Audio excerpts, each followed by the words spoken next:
PSL का मेला 13 फरवरी से सजने को तैयार है।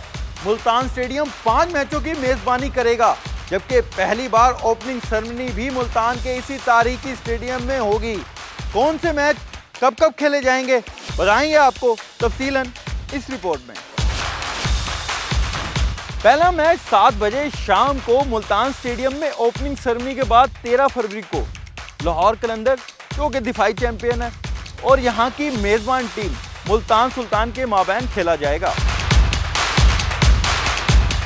मुल्तान स्टेडियम में जो दूसरा मैच खेला जाएगा वो 15 फरवरी को मुल्तान सुल्तान और कोयटा ग्लैडिएटर के माबैन खेला जाएगा। जी हां, दो ऐसे कप्तान जो कि विकेट कीपर भी हैं और पाकिस्तान के लिए भी बहुत ज्यादा खिदमात दे चुके हैं। मुल्तान स्टेडियम में तीसरा मैच 17 फरवरी को दो दोस्तों के माबैन खेला जाएगा। जी हां, पेशावर ज़ल्मी के कप्तान बाबर आजम और मुल्तान सुल्तान के कप्तान रिजवान यहां पर टकराएंगे। मुल्तान स्टेडियम में खेले जाने वाले 5 मैचेस में से सिर्फ एक ऐसा मैच है कि जो दिन के टाइम खेला जाएगा, और वो होगा जनाब इस्लामाबाद यूनाइटेड और मुल्तान सुल्तान के माबैन 19 फरवरी को। मुल्तान स्टेडियम में 5वां और आखिरी मैच कराची किंग्स और मुल्तान सुल्तान के माबैन 22 फरवरी को मुल्तान के इस तारीखी स्टेडियम में खेला जाएगा।